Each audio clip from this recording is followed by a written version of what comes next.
Hi everyone, my name is Priyanka Bharadwaj. Welcome back to my channel.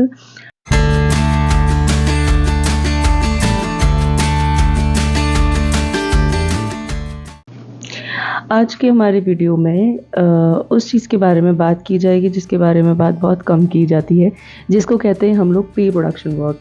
Pre production work is the basic element of any designing work और any renovation work. तो basically जब हम लोग काम शुरू करते हैं तो जब भी आप किसी क्लाइंट से बात करते हो उनका वॉशरूम डिज़ाइन करना है या बेसिकली रेनोवेशन प्रोजेक्ट करने, तो उसमें क्या काम है जो आपको करना सबसे पहले ज़रूरी होता है। ठीक है, तो कहाँ पर और कैसे उस काम को किया जाएगा उस चीज़ के बारे में ये वीडियो है हमारी। So let's get started. सबसे पहले हम लोग क्या करते हैं ना, क्लाइंट से बात करके उनकी चॉइस और प्रेफरेंसेस का ध्यान रखते हैं। और उनकी चॉइस और प्रेफरेंसेस का ध्यान तो रखना ही है, प्लस दूसरी चीज़ आपने इस चीज़ का ध्यान रखना है कि उनके वॉशरूम में कितना स्पेस है।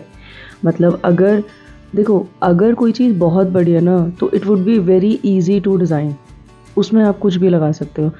आप एक बहुत अच्छे इंटीरियर डिज़ाइनर तब हैं जब आप एक छोटी से छोटी जगह को बहुत अच्छी स्पेस प्लानिंग और बहुत अच्छे कॉम्बिनेशंस के साथ डन करते हैं, करेक्ट।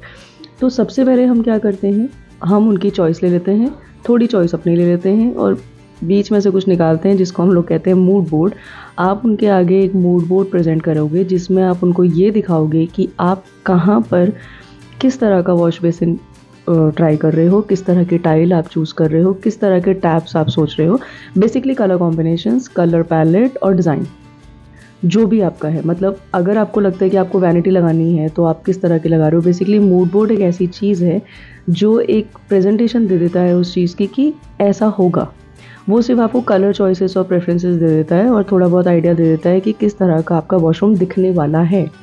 तो प्री प्रोडक्शन में इसके बाद जो हम लोग काम करते हैं वो आता है बेसिक साइज़। बहुत ही ज़्यादा इम्पॉर्टेंट है। इसलिए इम्पॉर्टेंट है क्योंकि अगर आपने गलत जगह दरवाज़ा ओपन कर लिया या आपने गलत जगह पॉट शिफ्ट कर दिया या आपने गलत जगह बेडिंग एरिया बना दिया, तो बहुत ज़्यादा प्रॉब्लम है कि ज़्यादा चांसेस हैं इस चीज़ के कि आपका वॉशरूम पूरा का पूरा गीला है जब भी कोई बात लेके वापस आ रहा है।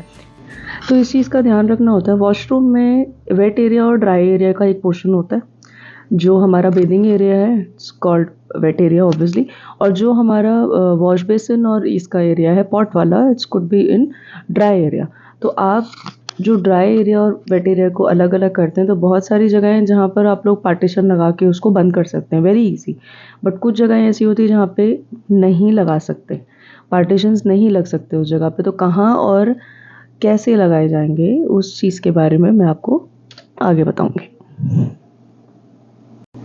सबसे पहले आप ना इसका लेआउट तैयार करेंगे। जो भी आपका बाथरूम है आप उसका लेआउट तैयार करो, साइज़ वगैरह मेंशन करो। साइज़ मेंशन करने के बाद आप ऑटोकैड में जो भी आपका प्री प्रोडक्शन आप करते हैं आप वो वाली सारी चीज़ें सेट कर लीजिए, चाहे वो एमएम्स में है चाहे वो इंचेस में है। मैं यूजुअली फीट और इंचेस में काम करती हूँ। तो सबसे पहले आपने एक पूरा का पूरा लेआउट बना लेना है जो आपका वॉशरूम का होगा। जो भी साइज़ आपको वॉशरूम का क्लाइंट आपको देगा उसके हिसाब से। ये मेरा एक बेसिक लेआउट है जिसमें हमारा पॉट लगा हुआ है, बेसिन लगा हुआ है और बेडिंग एरिया लगा हुआ है। ठीक है, ये काफ़ी छोटा बाथरूम है। मतलब अगर इसका साइज़ मैं आपको बोलूँ तो 4/9 और उसके कुछ है इस हिसाब से 6/11 के हिसाब से। ठीक है, तो इसमें क्या करना है, आपने जब बजट निकालना है कि नंबर ऑफ़ टाइल्स कितनी लग रही है या नंबर ऑफ़ चीज़ें कितनी लग रही हैं, तो आप क्या करोगे कि जब आप मूड बोर्ड देते हो तो मूड बोर्ड में आप कहीं ना कहीं ये मेंशन करते हो कि आप टाइल का साइज़ क्या रख रहे हो। तो टाइल के साइज़ को आप अपने लेआउट में लगा दो, किस तरीके से लगा रहे हो, तो आपके पास नंबर ऑफ़ टाइल्स कैलकुलेटिवली निकल के आ जाएगा। वैसे भी जब आप लोग टाइल परचेज़ करने जाएंगे तो आपसे पूछेगा कि how many tiles you need in your project. तो आप लेआउट बना लो, उसके हिसाब से आपके नंबर ऑफ़ टाइल्स निकल के आ जाएंगे। इसके बाद बारी आती है हमारे एलिवेशंस की। एलिवेशंस का मतलब ये होता है कि आपका जो भी वॉशरूम है वो फ्रंट से कैसा दिखाई दे रहा है। मतलब कि आप जो साइजेस ले रहे हो आप वो साइज़ किस हिसाब से ले रहे हो, कितने डिस्टेंस में आपका पॉट लगा है, कितने डिस्टेंस में आपका बेसिन लगा है, कितने एरिया में आपका शावर पैनल है। तो ये सब लगाने के बाद वो फ्रंट से जो दिखाई देगा वो कैसा है। क्योंकि अगर आपको टाइल की कैलकुलेशन निकालनी है तो ऑब्वियसली आपको वॉल टाइल्स की कैलकुलेशन निकालने के लिए वॉल्स को भी बनाना पड़ेगा। तो ये सब करने के बाद आपके पास पॉट आपके पास, मतलब सो बेसिकली पॉट का साइज़, आपके पास WB का साइज़ और यानी कि वॉश बेसिन का, और आपका टैप एरिया, वो सब आपका आ गया।